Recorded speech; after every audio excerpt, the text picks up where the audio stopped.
سمجھتے ہیں۔ میں طارق مرزا صاحب آپ کے سامنے رکھتا تو ایک بڑا بنیادی سے سوال ہے، آپ کے سامنے بھی آتا رہتا ہوگا، اور وہ یہ ہے کہ ہم یہ کہتے ہیں کہ جناب افغانستان میں ہمارے بغیر ناممکن ہے کہ امریکہ وڈرا کر سکے یا کامیاب ہو سکے۔ ہم بھی 20 سال سے یہ کہہ رہے ہیں، اور امریکہ کا بھی ہمارے ساتھ 20 سال سے افغانستان کے حوالے سے تعلق ہے۔ وہ تو ابھی تک صورتحال جو ہے وہ بھی گرے ہے، مطلب کوئی بھی واضح نہیں ہو پائی۔ آپ آگے کیا دیکھ رہے ہیں؟ دیکھیں، میں دو باتیں ہیں، ایک اصل میں یونائٹڈ اسٹیٹس کے متعلق کرنی ہے اور ایک افغانستان کے متعلق کرتے ہیں۔ پہلی بات جو ذرا پچھلی بار مکمل رہ گئی تھی تو یہ تھی کہ میں کہہ رہا تھا کہ 1.5 برس سے ہمارے تعلقات یونائٹڈ اسٹیٹس سے تقریباً نہ ہونے کے برابر ہیں، بلکہ اس و سفارتی عملے جو ہیں ان پر پابندیاں تک لگی ہوئی ہیں، جن میں کچھ کمی کا ذکر آج کل کے اخبارات میں آ رہا ہے۔ لیکن وہ ہو جائیں یا نہ ہو جائیں، وہ معاملات نہیں، بنیادی طور پر معاملات یونائٹڈ اسٹیٹس کے ساتھ تقریباً منجمد ہیں، ٹھیک نہیں ہے۔ وہ جو کسی زمانے میں ضیاء الحق کے زمانے میں افغان جنگ تھی، اس طرح کا تعاون موجود نہیں ہے، اور پھر بھارت کا اثر جو ہے یونائٹڈ اسٹیٹس کی خارجہ پالیسی پہ بہت زیادہ ہو گیا ہے، اور بنیادی طور پر وہ جو اسٹریٹجک پارٹنرشپ ہے دونوں ملکوں کی، وہ ہر اسے کیا کہتے ہیں میدان کو محیط ہے، چاہے وہ اسٹریٹجک تعلقات ہوں، فوجی ہوں، دفاع کے ہوں، علاقائی سلامتی کے ہوں، معیشت، دوسری کا ٹیکنالوجی، تجارت، ہر چیز کے اندر تو وہ بہت زیادہ حاوی ہیں، اور اسی نقطہ نظر سے وہ دیکھتے رہیں گے، کیونکہ ہم اپنی معیشت کو ٹھیک کرنے میں کامیاب نہیں ہوئے ہیں۔ ہم اپنے آپ کو بنگلہ دیش سے بھی پیچھے لے گئے ہیں معاشی طور پر، اور ہماری سیاسی قیادتیں مکمل طور پر ناکام ہو چکی ہیں، اس میں کوئی شبہ ہی نہیں ہے۔ اس سے پہلے فوجی کا قیادتیں بھی کوئی کامیاب نہیں رہیں، کوئی اس سے غلط نتیجہ نہیں نکالنا چاہیے۔ تو لیکن میں یہ کہہ رہا ہوں کہ پچھلے 1.5 سال میں جو تعلقات رہے ہیں، آپ یونائٹڈ اسٹیٹس کی طرف ذرا دیکھنا تھوڑا سا کم کر دیں، اور جو آپ کا اسٹریٹجک شفٹ آیا ہے وہ اصل میں آپ کا بیجنگ، انقرہ اور ریاض ہے۔ یہ آپ کی جو ٹروئکا ہے، آپ کا رخ اس طرف رہنا چاہیے۔ تجارت آپ کی، یہ آپ اپنے مسائل حل کر لیں۔ دیکھیں، فری ٹریڈ اگریمنٹ آپ ابھی تک صحیح طور پہ دوبارہ طے نہیں کر سکے چین کے ساتھ، کیونکہ جو پچھلا معاہدہ کیا تھا اس میں سارے فوائد چین کو چلے گئے تھے۔ سچ ہے، ہم ابھی بھی یہ معاہدہ تقریباً ناکام ہو گیا جس پر نئی گفتگو ہو رہی تھی۔ تو ہم لوگ معاشی معاملات میں کچھ بھی تو نہیں کرتے ہیں، یا یہ کہ اگر ٹرمپ کی اس بات سے ہی بات سیکھ لی جائے کہ بھائی ریسیپروکل ٹریڈ ہوگی، تو وہ اگرچہ امریکہ ہے وہ ذرا زیادہ سختی کے ساتھ بات کر سکتا ہے، لیکن ہم مذاکرات کے ذریعے یہی مقصد حاصل کر سکتے ہیں۔ چین کے ساتھ آپ کی 15 ارب ڈالر کی تجارت ہے، تو اگر آپ 15 ارب نہیں تو 10 ارب ڈالر کی چیزیں انہیں برآمد کرنا شروع کریں تو آپ کا جو عدم توازن ہے وہ ختم ہوتا ہے۔ تو اس سے ریاست میں استحکام، خارجہ پالیسی میں قوت، اور پاکستان کے مفادات کو تحفظ کرنے میں آسانی ہوتی ہے۔ لیکن ایک ذرا خاص بات ہے، اچھا افغانستان کی جلدی سے بات کر لیتے ہیں۔ لیکن افغانستان میں مرکزی طور پر کوئی حکومت موجود نہیں ہے اس وقت۔ ایک نام کی حد تک وہ اشرف غنی ہے، جسے جان کیری نے یہاں لا کر معمور کیا تھا، انسٹال کیا تھا، اور ورنہ وہ 2000-2500 پولنگ اسٹیشنوں پر ریگنگ کر کے کامیاب ہوا تھا، اور یہ خانہ جنگی کے تک معاملات پہنچ گئے تھے۔ تو عملاً کابل کے نہ اندر حکومت ہے، کابل کے محل سے باہر کوئی حکومت نہیں ہے، اور باقی ہرات سے لے کے قندھار تک صبح شام جنگ ہو رہی ہے۔ یہ 3 دن کی جو مصالحت کی ہوئی ہے، یہ تو یہ ایک علامتی چیز ہے۔ اور اگر اس کیا کہتے ہیں وہاں پر قطر میں مذاکرات ہو رہے ہیں، جیسے کہ قطر کی حکومت نے بات بھی کی تھی، بہت اچھی بات ہے، لیکن حقائق یہی ہیں کہ امریکی جب تک طالبان کو افغان حکومت میں بڑا حصہ دینے کے مسئلے پر راضی نہیں ہوں گے، بڑا حصہ، لائن شیئر، اس وقت تک افغانستان کی صورتحال یہی رہے گی۔ تو آپ نے افغانستان پر ایک حد تک توجہ کرنی ہے، وہ آپ کریں، ایک حد تک امریکہ کے ساتھ تعلقات رکھیں، لیکن اپنی معیشت جو ہے اس کو ٹھیک کریں۔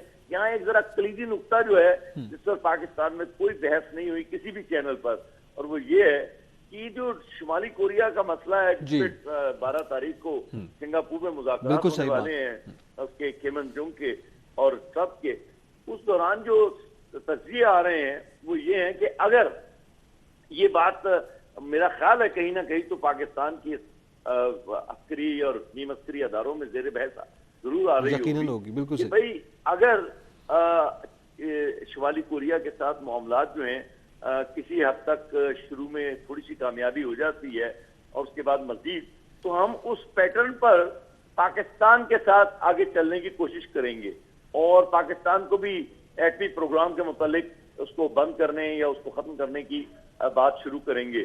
یہ بات رچرڈ ہاس نے CNN کے پروگرام میں اب تک بالکل صحیح کہا, بالکل صحیح, اور یہ ابھی 2-4 دن پہلے بھی اس نے دہرائی ہے. اس کے بعد یہ آج جو رپورٹنگ آ رہی تھی CNN کی اسے کیا کہتے ہیں کینچنگ سے, جہاں یہ SCO کی میٹنگ ہو رہی ہے, وہاں سے بھی انہوں نے پھر پاکستان کا ایک حوالے سے ذکر کیا ہے. تو میں یہ سمجھتا ہوں کہ آپ ذرا چینیوں کے ساتھ اس بات کی وضاحت کریں کہ کیا نہیں, اس کا زاویہ یہ تھا رچرڈ ہاس کا کہ چین ہماری بہت بڑی مدد کر رہا ہے جنوبی شمالی کوریا کو ڈی نیوکلیئرائز کرنے کے سلسلے میں, وہ کہ اس کے اندر بہت سے سال لگ سکتے ہیں. تو کیا یہی پالیسی چین کو لے کر پاکستان کی طرف بھی امریکہ جا سکتا ہے؟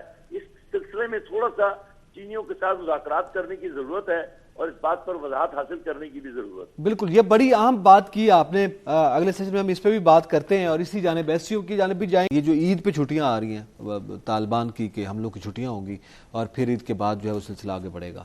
اب یہ جو ہے آگے پرولونگ ہو سکتی ہے کیونکہ اس کے حوالے سے بھی بہت سے تبصرے تجزیے کیے جا رہے ہیں کہ جناب یہ ایک اچھا سائن ہے کہ 20 یا 17 سال میں پہلی مرتبہ طالبان عید پہ حملے نہیں کرنے کا اعلان کر رہے ہیں. دیکھیں جی, طالبان کی جو موومنٹ ہے وہ بھی ایک بڑی ڈائنامک موومنٹ ہے. اس کو ہم اس اسٹیٹک سینس میں نہیں دیکھ سکتے جس طرح ہم ایک لٹل سینس میں دیکھتے ہیں کہ طالبان بڑے پریمیٹیو لوگ ہیں اور جس طرح انہوں نے مختلف عرصوں میں وہاں پہ اپنا جو ہے 15-20 سالوں میں گزارا کیا, اس سے پہلے 30 سال وہ افغانستان میں رہے. دنیا چینج ہو رہی ہے, بڑا ڈائنامک سچویشن ہے, اور اس میں طالبان بھی ایک ایسی اینٹی ہیں کہ جنہوں نے بڑا ہی ڈائنامکلی اپنے آپ کو چینج کیا اور اپنی جو پالیسیز ہیں ویزاوی امریکہ, Russia, Islamic state, Pakistan, Iran, وہ مختلف موقعوں پہ اس کی نظر ثانی کرتے رہے.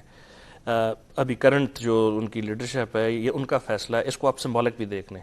کچھ جو ہے نیٹو کے افسران یا جو ڈپلومیٹس ہیں وہ اس کو بڑا خوشائن کہہ رہے ہیں. یقیناً ہو سکتا ہے خوشائن ہے کہ یہ ایک نئی جہت جو ہے وہ شروع ہو رہی ہے کہ طالبان نے 17 سالوں میں پہلی دفعہ جو ہے 3 دن کے لیے کہا کہ بریک کرتے ہیں, اور وہ اسی کے اوپر رلائے کرتے ہوئے سوچ رہے ہیں کہ شاید یہ آگے بھی ایکسٹینڈ ہو جائے.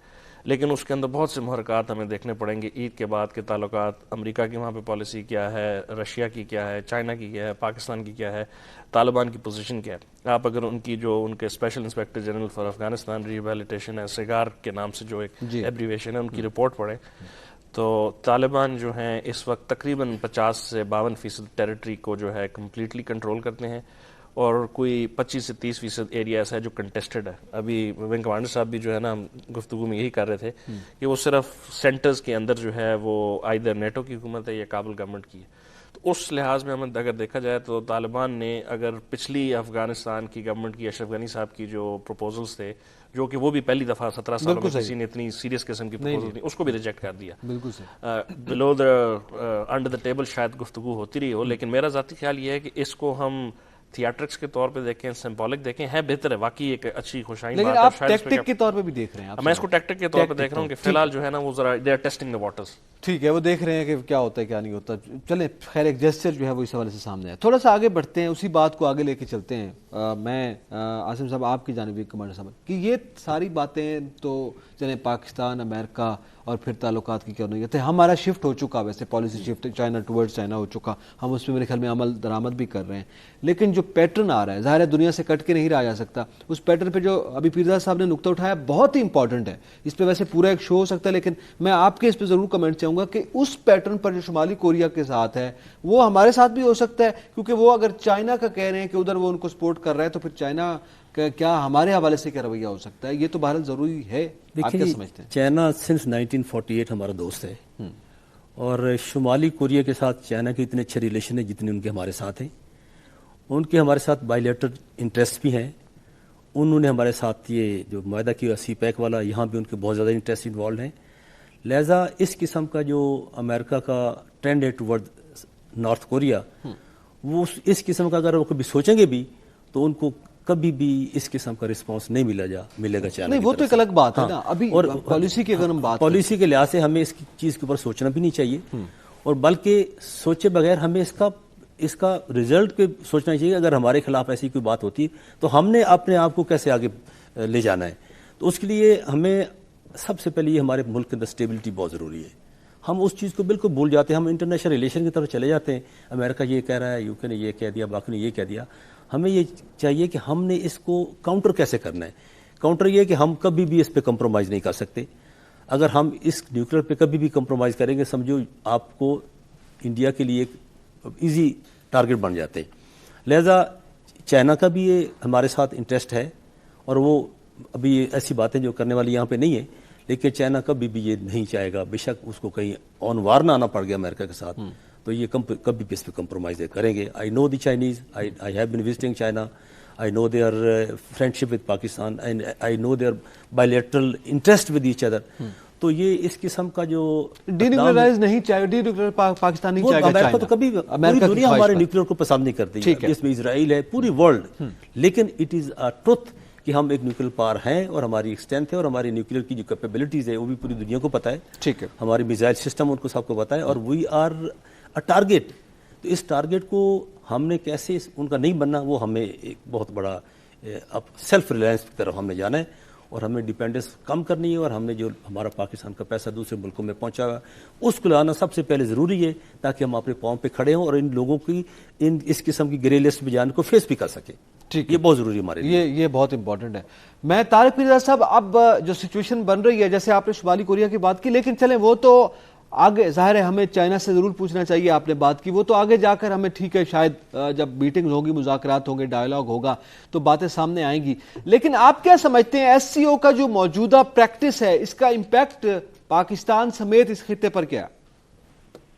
دیکھیں اس میں ایک فائدہ یہ ہوا ہے, وہ سیاسی اور سفارتی فائدہ ہے کہ آپ مثلا دنیا کے بیشتر فورم پر ہندوستان ہمارے ساتھ متصادم تھا کہ ہمیں کسی بھی بڑے فورم پر آگے آنے کے راستے میں وہ رکاوٹ تھا.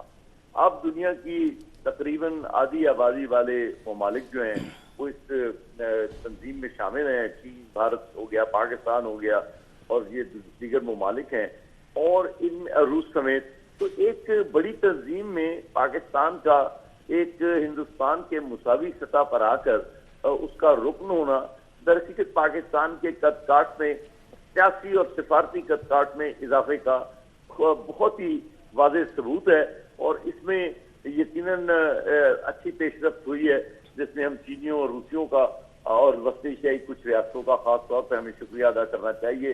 اور ہماری اپنی پالیسی بھی غلط نہیں رہی تو میں اس کی حوصلہ افزائی کروں گا.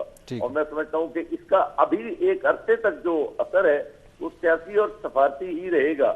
اب دوسرے معاملات ہیں اچھی ہمسائیگی, گڈ نیبرلینس اور کیا کہتے ہیں دہشت گردی کے خلاف جنگ. دہشت گردی کے خلاف جنگ میں تو تعاون بڑا کھلم کھلا چین سے, روس سے اور دیگر ممالک کے ساتھ پاکستان کا ہے اور اس میں اضافہ اور ہوتا رہے گا. لیکن اس کے ساتھ ساتھ جو کوئی عملی معاملات ہیں دیگر تو وہ اس کے اسکوپ میں, اس کے دائرہ کار میں آتے نہیں ہیں. یہ بنیادی طور پر ابھی ایک عرصے تک تنظیم ایک ان تمام ملکوں کو قریب لانے کے لیے سیاسی اور سفارتی سطح پر ہی کام کرے گی, کیونکہ جب تک اس کے چارٹر میں کوئی بنیادی تبدیلی نہیں آئے گی تو اس میں معاشیات کا جو مسئلہ ہے, معیشتوں کو مستحکم کرنے, ایک دوسرے سے مرتبط کرنے, ان کو منسلک کرنے کا, اور وہ سی پیک کی شکل میں تو جاری ہے لیکن اس تنظیم کی ذریعے اس معاملے کو کیسے آگے بڑھایا جائے اس میں تھوڑے سے وقت لگے گا. تو میں ابھی تک ایس سی او کو ایک بڑی مثبت چیز دیکھتا ہوں, کیونکہ بہرحال جب ہم سیاسی اور سفارتی سطح پر کسی مقام پر نہیں ہوں گے تو پھر باقی جو اہداف ہیں اور معیشت کے ہوں, ٹیکنالوجی کے ہوں, ڈیفینس کے ہوں, ان میں بھی آپ کو ہدف حاصل نہیں ہوتا. اور میں تمام تنظیم کے تمام ممالک کی بات کر رہا ہوں بھارت کو چھوڑ کر. بھارت کے ساتھ اب مسئلہ یہ ہے, اس کے اندر ایک پیچیدگی ہے جس کی طرف بحث ہونی چاہیے کہ اب اگر بھارت کے ساتھ آپ کا کوئی تصادم کھڑا ہوتا ہے تو یہ تنظیم بنیادی طور پر اس کے لیے ابھی تیار نہیں ہے. صحیح, یہ ایک عجیب ایک مسئلہ ہے. لہذا اس سے آپ کو توقعات بہت زیادہ بھی نہیں رکھنی, لیکن اس کو اپنی سیاسی اور سفارتی قد و قامت کو بلند کرنے میں, دنیا میں اپنا تاثر پیدا کرنے میں, جو کہ ہمارے لیے بہت بڑا مسئلہ ہے بہت سے مغرب کے ممالک کے ساتھ, اس کو ضرور استعمال کرتے رہنا چاہیے. اس کو ہم بیٹ کر سکتے ہیں. یہ